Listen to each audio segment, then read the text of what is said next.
Great. Well, welcome everyone. Marguerite, can you hear me okay? Is everything good? I can. You're great. Great, thanks. Well, I know people are going to still keep getting on, but let's get going. I know how busy everybody is. So welcome to the Local Government COVID-19 Financial Resources Choose Your Adventure webinar. We're trying to have a little bit of fun in this time. My name is Chantal Unfug, so welcome. I'm the Director of the Division of Local Government. We all know that this is a complex adventure. Figuring out the multiple state and federal resources, all with varying eligibility requirements, training needs, award processes, compliance, not even to think about something like the timing of how you use your money and when you use the money to the best of our abilities. So we wanted to have this strategy conversations with you to ensure you get the funds that you need as efficiently as possible and that you can use the funds as strategically as possible so none of us leave any money on the table. And really, this is about you being able to plan appropriately with the end in mind. So this is going to be a really interesting webinar. We might find that we need more of them. This is pretty intense, complex issues and conversations.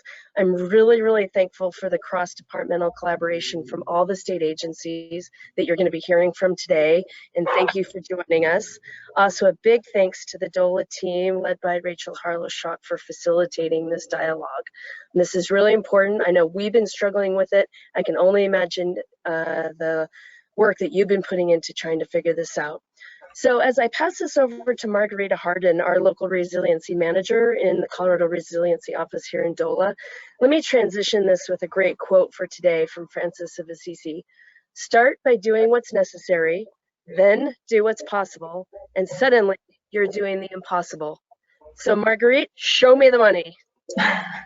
You don't want to see my money, Chantal, but I'm excited to introduce a lot of the state players who do have money. A quick note on logistics before we get started. We're aiming to have about 10 to 15 minutes at the end of this webinar to leave it to Q&A, but feel free to enter your questions into the chat as we go along, and maybe we'll be able to get to them as we go. And if we could advance the slide now, I will introduce the Colorado Resiliency Office. So for those of you who aren't familiar with the CRO, we are housed within DOLA, the Division of Local Government, and we provide support to local communities around resiliency and long-term recovery. So even though there's a global pandemic right now, and it's a lot more work for us, even during normal times, we're seeking to assess, understand, and mitigate shocks and stresses so that our communities are prepared, resilient, can recover faster, and even rebuild stronger and with more equity. So this webinar is actually part of a broader webinar series that we've been hosting for the past few months. It's called the Adaptations and Futures webinar series. And we are seeking to highlight a lot of the needs that our communities are asking for. And you can find out more by going to our website. I'm going to leave that in the chat now. And there's a ton of other resources that we have on this site, so feel free to peruse. Our goal for today's webinar, as Chantal was saying, is to provide clarity on the many COVID-19 related funds that are available to local governments and ultimately looking to maximize the utilization of these funds to benefit our communities. So we're calling this Choose Your Own Adventure because we know that Colorado communities are not a one-size-fits-all solution.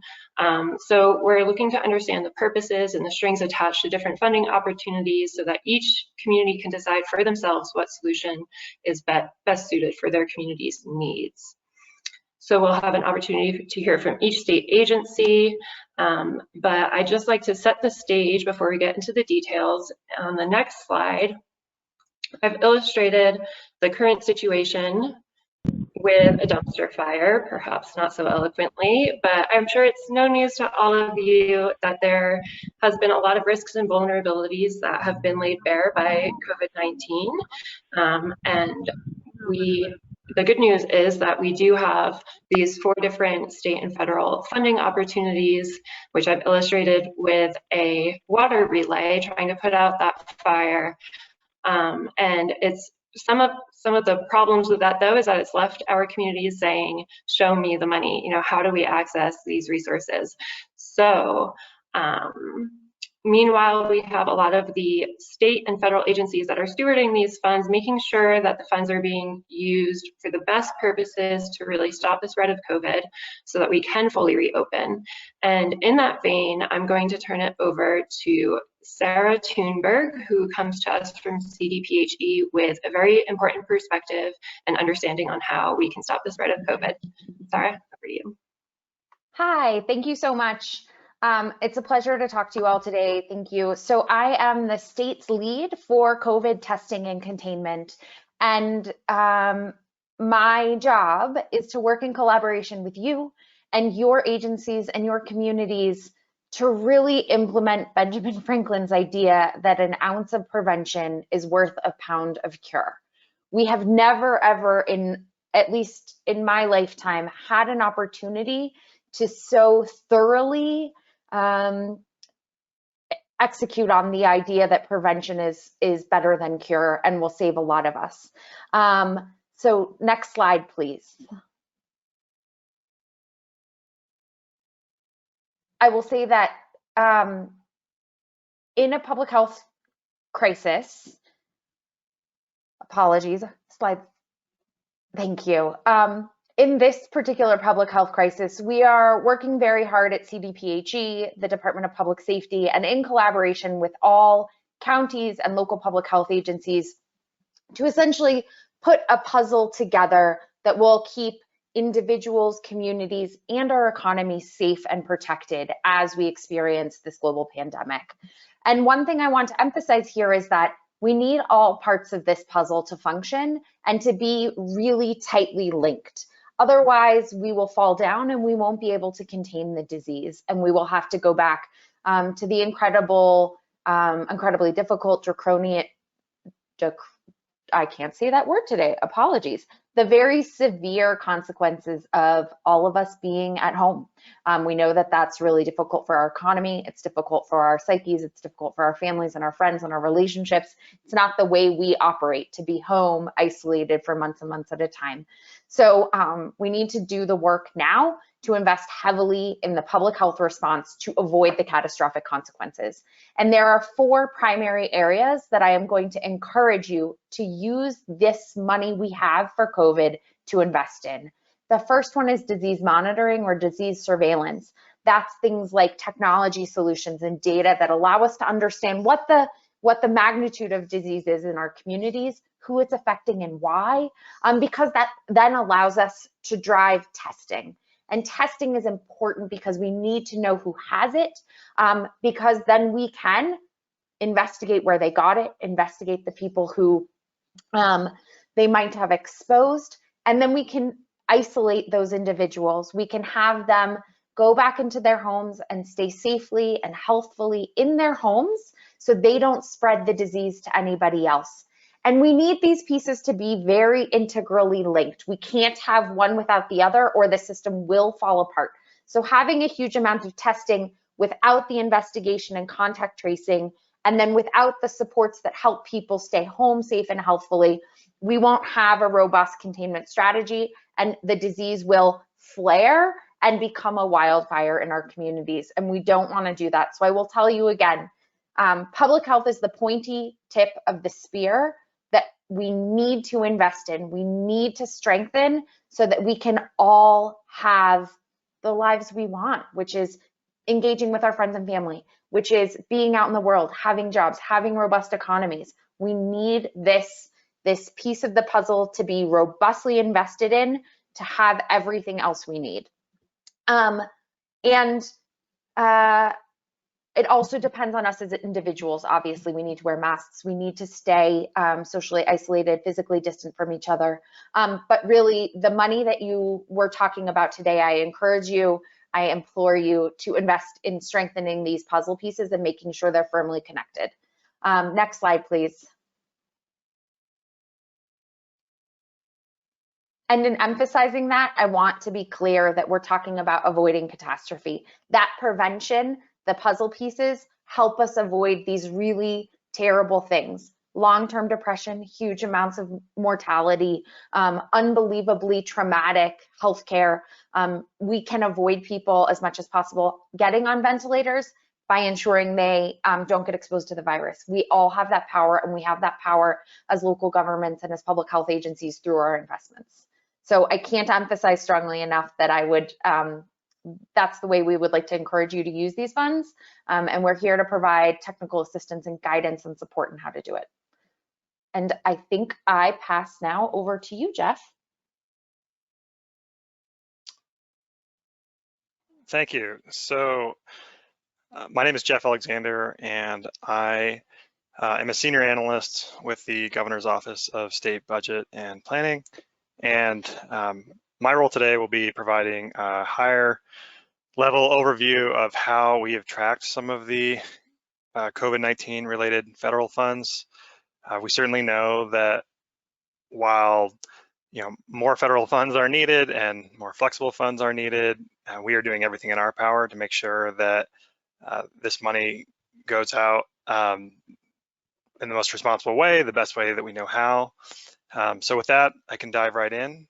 You can see from the graph here that we've categorized some of the money that we've been tracking in 5 different ways. An overwhelming amount have gone to the Paycheck Protection Program, as well as the direct economic impact payments and unemployment insurance. But the total is around $19 billion. And this number is changing all the time as more information becomes available. Next slide, please.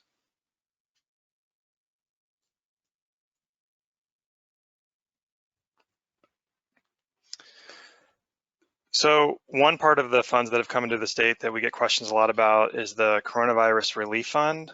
In total, Colorado has received nearly $2.3 billion. This is a mixture of governor allocation, legislative allocation, and direct federal support to large local governments. Actually, about half of the states have not provided any allocation to small local governments, but what this chart shows is the combined funding for both small and large local governments. And you can see that Colorado is well above the median, in fact, roughly 10th in the nation. Next slide, please.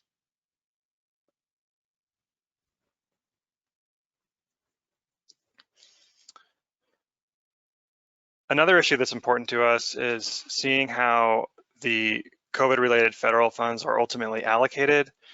In this chart, of all the programs that we have, we've only included 3 so far, but we are really diving deep into the programs to make sure that they are distributed across the state. And certainly, we feel that it's part of our accountability management for ourselves, as well as a better understanding of the programs, that we see how the funds ultimately are spent on a per county and per capita basis.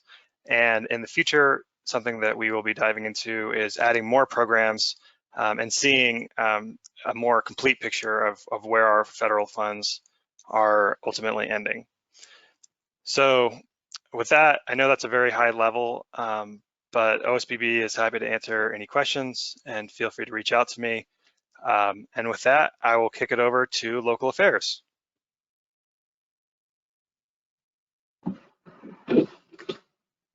Good morning, everyone. My name is Tamara Norton. I'm the Financial Assistance Director within the Department of Local Affairs. And I'm going to talk to you today about 3 federal programs and 1 state program that we have that may be of interest to you as a local government related to COVID-19. So the first one is the Coronavirus Relief Fund.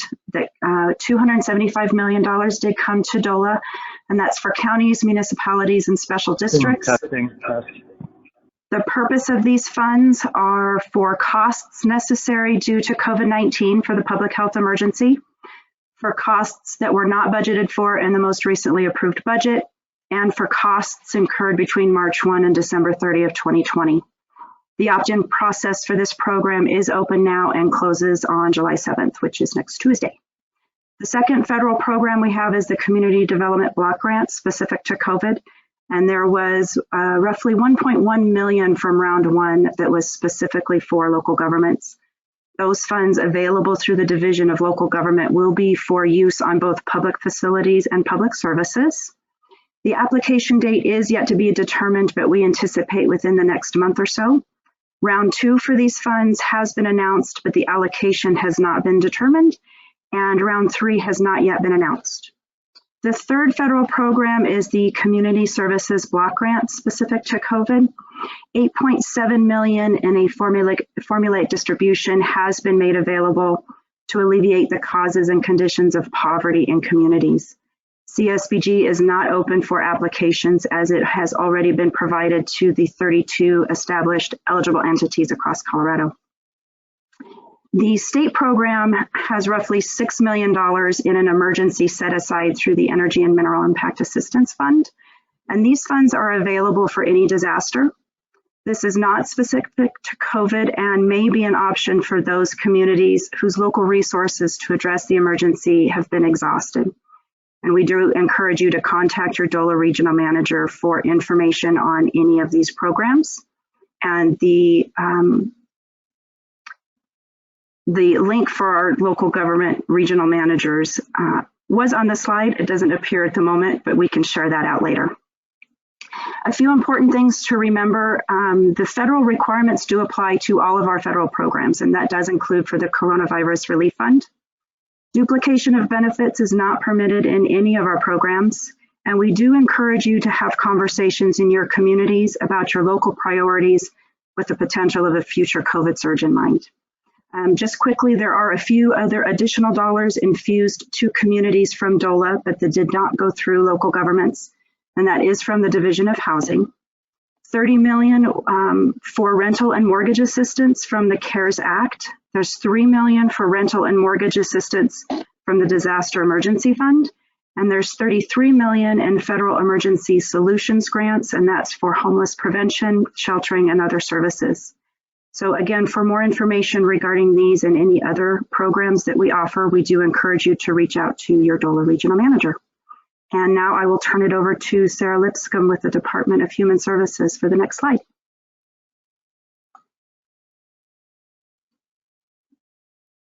Hey, good morning, everyone.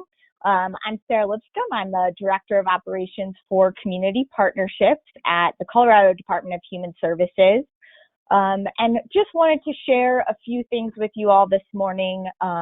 Since we are a state supervised, county administered system in Colorado for human services, the vast majority of our COVID funding is flowing through our normal allocations to your local county human service department. So that is the main thing that I want to reiterate today is it's really, really important to be partnering with your Department of Human Services at your county level and your county directors there. They're going to be your go-to and know exactly where the money is flowing and what the gaps are that they're going to need help with in your local community. I did want to just point out a few of the things that we have been funding through the federal dollars. So that includes energy assistance. So that's our LEAP program for folks who are low income to get help with heating. We've also received a lot of money to help with our domestic violence shelters and programs as well through the CARES Act. Our behavioral health recently received $2 million in grant funding through CARES. And then early childhood, as I'm sure you all know, is a really big issue in local communities, and we have received $42 million from the CARES Act to address early childhood issues. So that included our emergency child care collaborative that was set up immediately as the pandemic started. We've also already distributed about $12 million of that through our county human services departments and are working with the governor's office and counties on how we're distributing the rest of that funding as well. One piece I wanted to point out on this page, you'll see that there's a county resource document. So the Department of Human Services has put this together for counties as a one-stop shop. All of our policies, all of our funding as things change quickly in this pandemic. So that's our way of communicating with counties in one place. And we also host weekly 8 a.m.s on Wednesdays to give people the latest updates. And typically it's your local Department of Human Services directors that attend those. Next slide, please.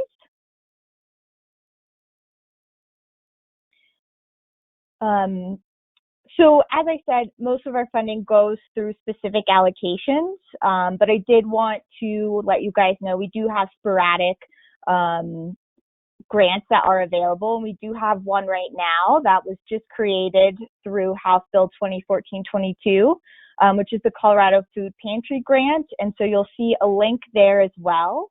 And that application is due July 12th and has to be spent by the end of December. And Gail will be your follow-up for any questions on that. And that's all I have for you all today from Department of Human Services. And I think I will pass it back to Jeff Alexander.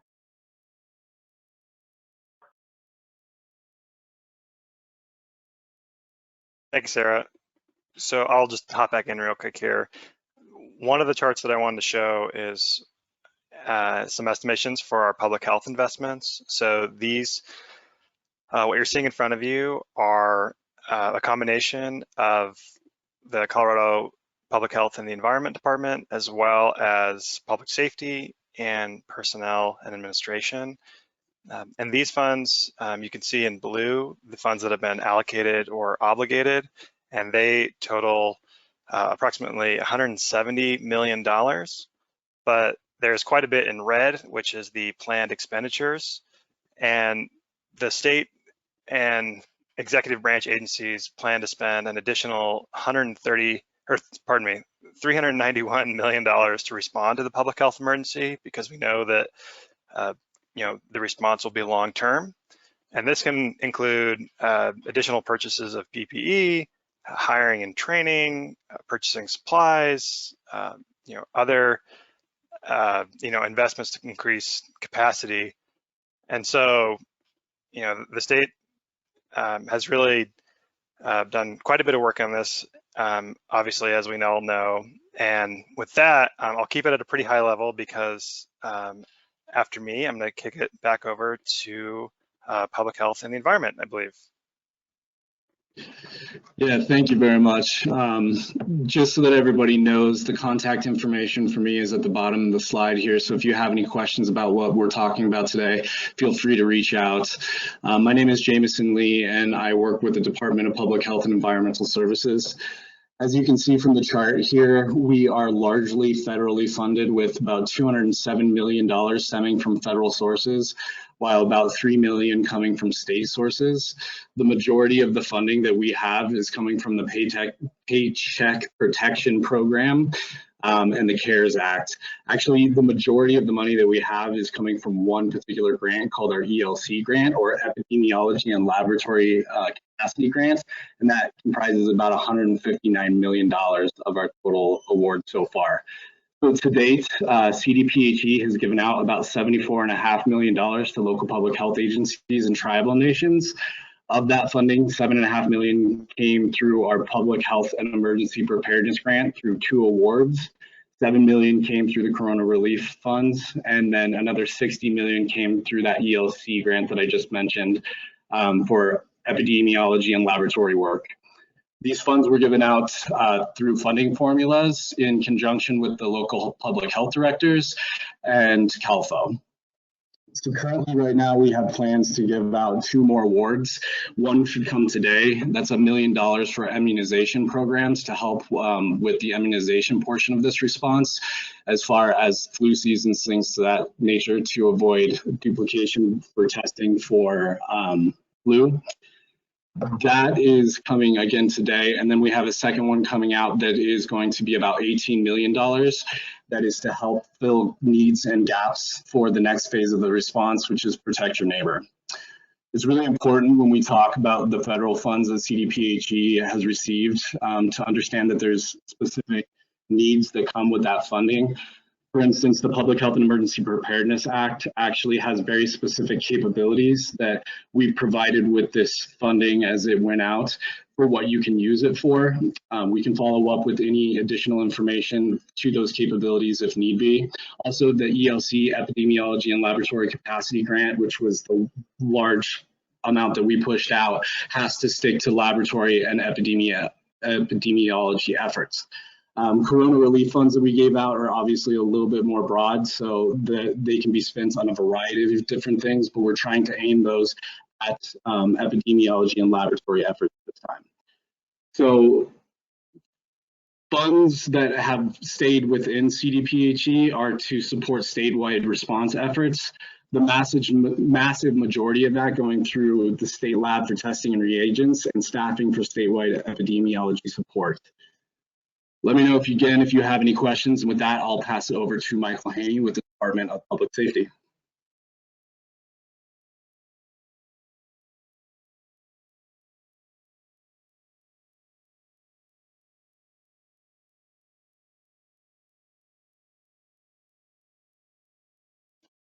Michael, is it possible you're on mute? Sorry, can you guys hear me again? Yes, perfect, thank you. Okay, sorry about that. So I wanted to talk about the two main ways that you can access funding through CDPS. So the first way is what we call through our 213 resource request. And this is a program that you can utilize through your Emergency Operations Center. So essentially what it is your emergency manager requests assistance from the State Emergency Operations Center, and we can provide resources, services through that process. To date, we have provided thousands and thousands of pieces of personal protective equipment, face masks, gowns, gloves, through that process. I know that we'll be sending out kind of a list at the end of this call detailing what all the different counties has received to date through the 213 process. Again, to reiterate, the way to do that is through your local Emergency Operations Center. Additionally, FEMA public assistance, we do have a major disaster declaration declared in the state for all counties and all communities within those counties. And the FEMA Public Assistance Program has been activated for only emergency protective measures, also known as Category B work. So essentially, what some of our communities have been using this funding for is for sheltering of people that have tested positive for COVID and cannot go back to their homes, or for homeless housing, where, particularly in the city and county of Denver, due to social distancing, the capacity of their existing homeless shelters has gone down quite a bit. And so we have used this funding to allow them to de-densify their current facilities.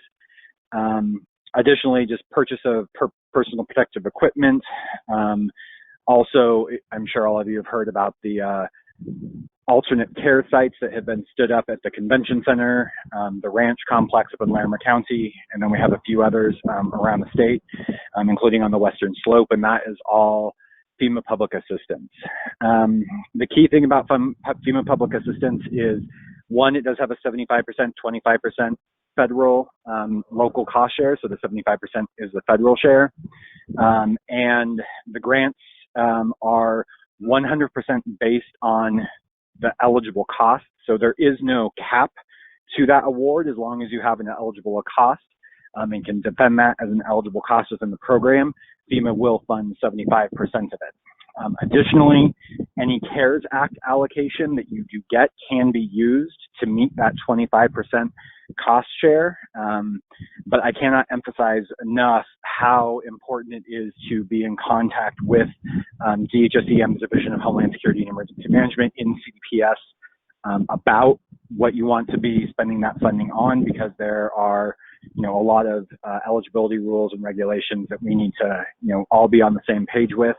The best way to access this funding is to make sure that your entity is registered in the FEMA grants portal, which is on that slide, grantee.fema.gov. And as soon as you register in there, we will hook you up with a grant specialist that can walk you through the process. And I think that's all I've got. So I'm going to pass it off to Sophie. All right. Thanks so much. Okay, so a couple of programs I'm going to talk about today. The much larger program is the CARES Act federal funding that the state of Colorado received. The bulk of this, around $230 million, goes directly to RTD to allocate as they need. There's about $39 million that went to rural transit agencies, and that is distributed by CDOT. So if there are transit folks on the call, you should already know your CARES Act allocation, at least for the first phase. We did decide to phase out the funding so that we would be able to see sort of what utilization is looking like in the first round, and we are getting ready right now to release more information about what phase 2 will look like. Again, that is directly to the transit agencies, so folks should already know sort of what they're looking at and how to move through that process, but happy to answer any questions on that. And then there are some funds, about $50 million, that again went directly to urbanized areas and to tribal governments. At the state level, we have a couple of grant programs that we've recently announced that are specifically targeted at addressing the public health needs in the wake of the COVID pandemic. So the first is called Revitalizing Main Streets, and this is really focused on trying to identify ways to repurpose public space to allow for more active transportation, outdoor dining, economic activity. So I think folks are probably seeing this across the state. There are a number of examples of communities that are temporarily, putting up barricades on streets to create more space for social distancing. And we really want to encourage this because we think it's really critical right now, both for, our sort of local Main Street economic development, as well as making sure that essential workers are able to walk and bike to work if that's how they're choosing to get to work. And then, of course, just the public health benefits of people getting out and being able to exercise safely. So we have $4 million from our state portion of our multimodal option fund that we're using for this program. We are now accepting grant applications. There's a link and an email address at the bottom of the slide that has more information on the application. And we're doing this on a rolling basis because we really want to get it out the door quickly and provide support to local communities as quickly as possible. So please take a look and reach out if you have any questions about that program. They are relatively small grants. They're going to be capped at around $50,000. So again, that's to be able to help as many communities as possible. Try to do this if they have the local support to do so. The second grant is really a micro grant program. These are up to $5,000 to provide extra capacity, really around the concept of supporting telework. We know that keeping as many people safe at home as possible, and this is not an option for everyone, but for those who it is, we really want to encourage it. And the folks who can stay at home also make it safer for everybody who does have to go to work. So we really want to provide some extra support. Again, just a little bit of a carrot to help communities think about how they want to promote and encourage workers to telework if they can. So that grant we are expecting to open up for applications next week. It'll also be available on that same website that you see below, and happy to answer any questions about any of these programs to the extent I can. But I think I'm turning it over to CDLE next.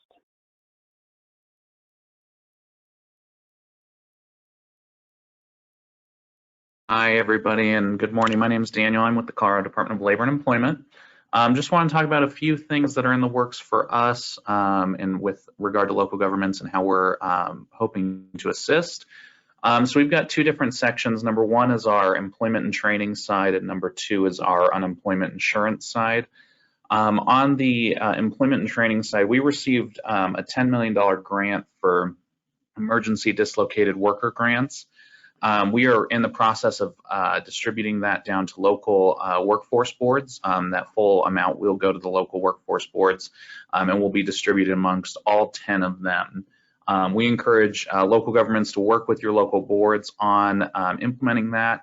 It's really intended to help workers that are not able to go back to their pre-COVID employment and help them find skills and trainings that they will need to get employment now in the COVID world. The other thing that we're working on in terms of with local governments as well is going to be around our unemployment insurance side of things. So we did receive quite a bit of federal dollars to administer unemployment. And then on top of that, we have the 3 new unemployment programs created in the CARES Act, PUA, FPUC, and PEUC. We have been administering all 3 of them since April 20th. And that I put $2.7 billion here. Actually, as of today, the update is we just crossed $3 billion in benefits paid out. It's important to keep in mind that benefits that we pay out to individuals generally turns into spending money and spending dollars that help to stimulate the economy. We have the admin dollars and associated with that And there's no upper limit to that. So we will continue to pay out benefits no matter how many people file, and we will continue to do that no matter what. The other thing we're doing on the dislocated worker side, which I'm sorry, I should have skipped over to this, we have $2 million in discretionary worker training dollars that we requested out of our employment support cash fund. And so that was in direct response to COVID-19. So that is also being distributed fully out to the local areas. Again, work with your local workforce boards on that. I do want to focus in on the unemployment insurance specifically for local governments. Most local governments are considered reimbursable employers within our unemployment insurance model. This means that unlike employers who pay into our unemployment insurance on a quarterly basis, just like an insurance program, those that are reimbursable actually will reimburse us the full cost of any unemployment benefits that are paid out for their employees. Normally, this is better for the reimbursable employers. However, we know that now it's become a hardship with most reimbursable employers either laying off or furloughing. That ends up adding up to be a lot of money. Now, the CARES Act does allow for 50% reimbursement for all COVID-related separations to reimbursable employers. Again, no upper limit on this, so it's just a matter of how many employees you have that are furloughed and how much money we pay out. Now, that reimbursement that you pay back to us does not include the $600 of FPUC every week. That is fully federally funded, so that would not include that. At this point, the way this will work is that we will bill you for the full cost of the unemployment, and then we will provide the 50% reimbursement on the back end. We're anticipating that this structure might change in future iterations of federal legislation, but currently that's how it's looking, and we'll be getting more information out to reimbursable employers as that starts coming up. Other than that, I am open for questions at the end here. And I will turn it over, I believe, to Marguerite, back to her. Wonderful. Thank you, Daniel. Thank you, everyone. I heard a lot of information about available funds, about unlimited funds, and we have some really great questions. I'm not sure what this slide is, but if we advance once. Oh, sorry, it's Sarah Thunberg again. It's actually my slide. Oh, perfect. Apologies. I just want to say again that in order to have a robust economy and healthy Coloradans, we all need to work together. And there are very specific individual things we can do. We can wash our hands. We can stay 6 feet apart. We can reduce the number of people we interact with, especially in times when the weather is beautiful and we want to see our families over a holiday weekend. We can wear a face covering. These are evidence-based strategies that we know reduces infection. And the other thing we know is that we can make investments in public health capacity and emergency management capacity, which will help us all weather this incredibly difficult storm. And I just want to emphasize again that those are disease investigation and epidemiology, testing, contact tracing, and supporting individuals who are in isolation and quarantine so they don't feel compelled to leave their homes to meet their needs, whether that is to walk their dogs or check on their older family members or get food and medicine. This is a community effort. We need to all do our part with the top 3 things, and then we need to invest our really limited dollars on the things that are going to have the best bang for our buck. So I just want to re-emphasize that message before we take questions with Marguerite. Thank you. And Sarah, why don't you stay unmuted, because we do have some great questions for you. Someone asked, will the state have a statewide coordinating entity for contact tracing, or will there be more of a state czar? They say, I know that each public health department will lead the charge locally, but wondering about a state czar. I am the state czar. I have the very fun title of occasionally being called the state testing and containment czar. Hilarious to me. And that it includes contact tracing. So I'm your person. And that looks a couple of ways. One is through the funding that Jameson spoke of earlier local jurisdictions and local public health agencies are welcome and encouraged to scale up disease investigation, contact tracing, and resource navigation hiring, and that is a great use of that money locally. Additionally, at CDPHE, we are rapidly scaling up what we call our COVID core, which is a series of sort of options where CDPHE can provide surge capacity, surge support, and it can look a bunch of different ways. That can look like us sort of dedicating a team to your specific jurisdiction to support you. We will keep them centrally for paperwork and finance and fiscal reasons. They will technically be managed by CDPHE, but they can work as an integrated virtual workforce augmentation in your local public health agency.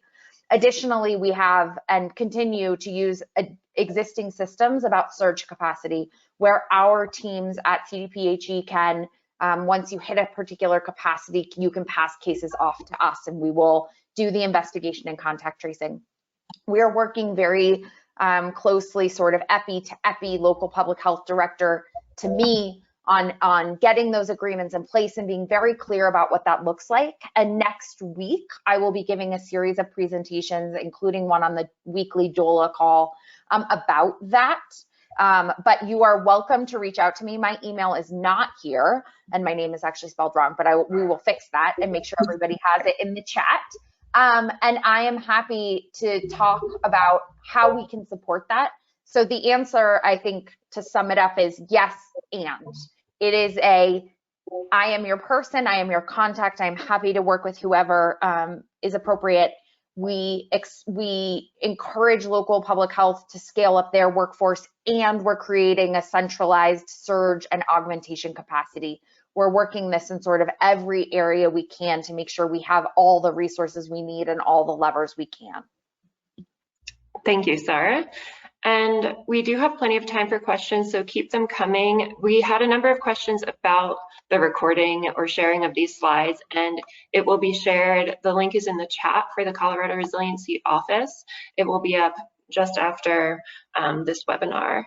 I know there's a lot of details to get into, and I'd like to jump to another question that looks to be for CDPHE, but perhaps it's Jameson. For the ELC funding, can you use that funding at any point in time during the 30-month window?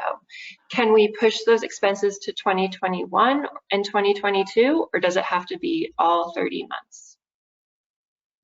Yeah, it's a really good question. So the way that we've actually set up the funding for the ELC is monthly payments. So we are actually, it's deliverable based. So the way that that'll work is you'll receive a monthly payment that is like a percentage of the total award that you have broken out for the full 30 months. So as you receive those fundings, those funds, you can spend them as you see fit. We'll do periodic desk checks, which we would be checking in with you just to make sure that the expenditures that you are using are allowable.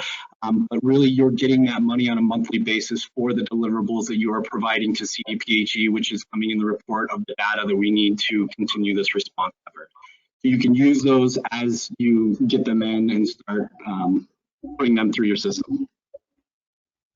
Perfect, thank you. Let's transition to Michael Haney. We have a question about some PPE that was requested in Elbert County. It was requested back in March through their EOC, and they still have not received it. Is DPS still fulfilling requests? Are they out of money? Could you please provide a status update? Yeah, I don't have that exact one in front of me. I would definitely, encourage that you reach out to your EOC, and if this is your EOC that's asking the question, I would definitely ask your regional field manager, your DHSEM regional field manager, because they should be able to track down the status of that. I definitely know that we were not able to fill all of the requests, and a lot of people asked for 1,000 of something and only got, 800 of something. And we are still, to this day, filling orders and doing pushes out of, supplies that we have bought as a state. So definitely reach out to your regional field manager if you feel like that request may have got lost in the shuffle. Wonderful, thank you. We have a great question about the Coronavirus Relief Fund. So when costs might qualify for both the COVID Relief Fund and FEMA public assistance, but we know we can only claim one, how do we do that in a way that does not leave any money on the table, since it's not always clear what will be reimbursable at this point? So is that a question for CDPHE? Is there anyone else who would like to pick that up on the Coronavirus Relief Fund and FEMA public assistance? Marguerite, this is Chris LeMay. Great. I'll go ahead and take a stab at this. If I understand correctly, the question, when you apply for your PA, again, you're only going to be reimbursed at 75%. And so the 25% is eligible through the CVRF fund. Now the challenge is going to be the timing of submittal of your PA. Those dollars that you're submitting for the PA, at least the 25% of the local match, would be eligible under the CVRF fund, if I understand that question correctly. Michael, you could add to it add to that as well. Yeah, no, I think you got it. But I think the key point that you made there is the timing. Obviously, the CDRF funds are going to expire at the end of the year. There is no expiration on the PA funds yet because we're still in the incident period. However, I would definitely encourage you, like I said, to kind of register on FEMA's grants portal and, start having conversations with us about, what expenses you're thinking. And we can definitely help you make some determinations on, oh yeah, this is definitely eligible for PA and you can do the 75-25 split, or no, this is definitely not eligible for PA and you should use your CARES Act funding for, 100% of it. And continuing on this FEMA PA question, is it true that the current anticipated end of the FEMA PA period is early September, and is there a chance that it will get extended? Yeah, so what we have been hearing is that the incident period will remain open as long as the director of the CDC says we are still in a public health emergency. So that's kind of how they've tied it up. I too have heard rumors that FEMA's looking to kind of divorce themselves and put the requests onto other entities that have received some of the supplemental funding. However, the official line right now is that as long as the CDC director says we're still in a public health emergency, the incident period for FEMA will remain open. Wonderful, thank you. This looks to be more of a comment, but it seems salient. Elected and appointed officials need to be cognizant of the fact that private organizations, charitable organizations, faith-based groups, et al. Will probably not be able to provide the same level of support that provided in April and May if there is a second wave. So it's all about prevention. We had another great question about, one second. It said public health might be the pointy tip of the spear, but emergency management is the rope that binds to it. Can emergency management use public health grants to support public health as we have done this far? So I think that is a question for you, Sarah Thunberg. Yes, it is. I would say 100%, I completely agree. And that is those negotiations and the work needs to be done in collaboration with your local public health agency.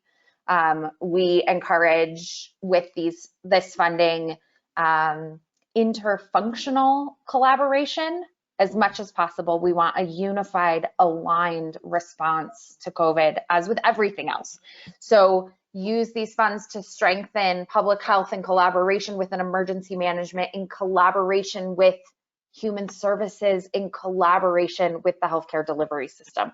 These cannot be completely isolated. They the ties that bind need to be strengthened, and we need to be working in collaboration. So please, yes. Also, sorry, I had another thought on that.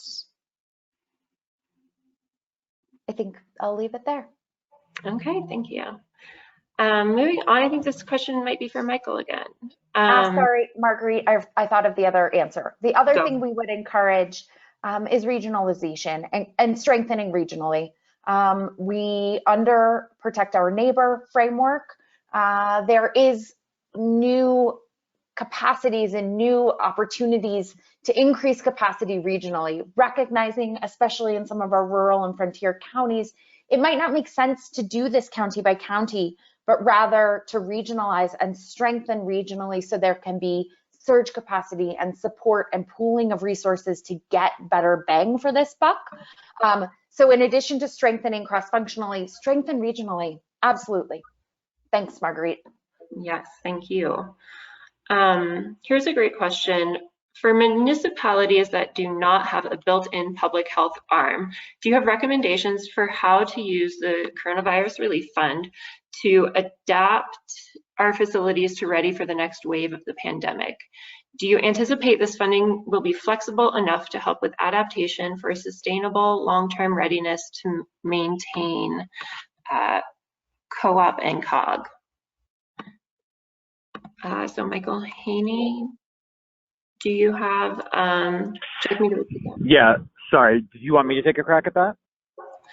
I mean, it's more Coronavirus Relief Fund. If there's anyone else on the call who'd like to jump in, it is a big question. Yeah, Marguerite, this is Chris LeMay, and sorry to jump in the middle of the presentation. I'm the North Central Regional Manager, and we've been looking at a lot of the CVRF specificity questions related to that. But I just wanted to kind of maybe lay out that if you go to the DOLA website and our Coronavirus Relief Fund site, in there you're going to find guidance for what are some of those eligible expenditures. And then there's U.S. Treasury guidance that's dated April 22nd. That's followed by with some additional Treasury frequently asked questions. And that has been updated on a monthly basis. And the latest iteration is June 24th, 2020. And then thirdly, we've got a running list of questions that have been asked and answers that are being provided by DOLA, OSPB, and the Office of the State Controller. So that's a good source. Now, for the specific question, because if those are related to the COVID response and you're essentially putting plexiglass up or things like that, those costs would be eligible. Major renovations may not be funded and may need, you may want to touch base with your regional manager and maybe flesh out that question a little bit more. Does that answer your question? I think that got to it. Peter, if you wanted to follow up, you can enter that into the chat. This is a question for Department of Labor and Employment. So Daniel, can you clarify which employers are reimbursable for unemployment insurance costs? Sure, it's going to be something that your payroll side will know better than I will. Normally, it's going to be local government, state government, and nonprofit. Large nonprofits are going to be those that are considered reimbursable, but you'll want to check in with your payroll department on how they cover that expense. Thank you. And a question for Dola and Tamara, or maybe Chris LeMay, if you'd like to jump in. Of the $6 million available through EIAF available for local governments, did I understand that those funds could be used for any emergency situation?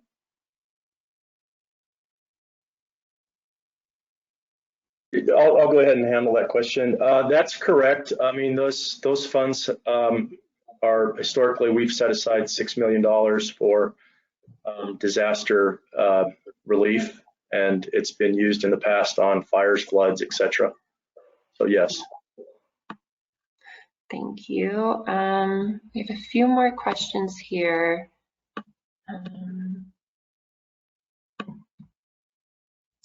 Can we use ELC funding starting in 2021 for related expenses, even though we are getting the funding up front for 6 months?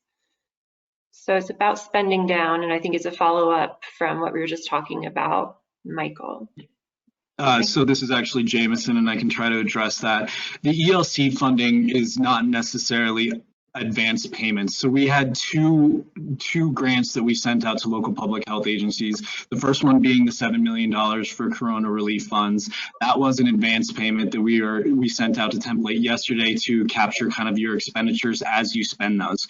Those are gone as of 12/30. And the idea behind that is to give you kind of a cash influx so that you can do day-to-day operations while you continue to turn in the deliverables for the ELC, and then you have that money waiting for any additional expenditures after the 12/30 mark. I hope that helped. So the original grant that we sent out was advance payments for you. The ELC grant is actually monthly payments that are not considered advance payments. They're considered just money you get after you give us those deliverables. Okay, great, thank you. Another question for DOLA. When will the requirements for the CDBG CV funding be available?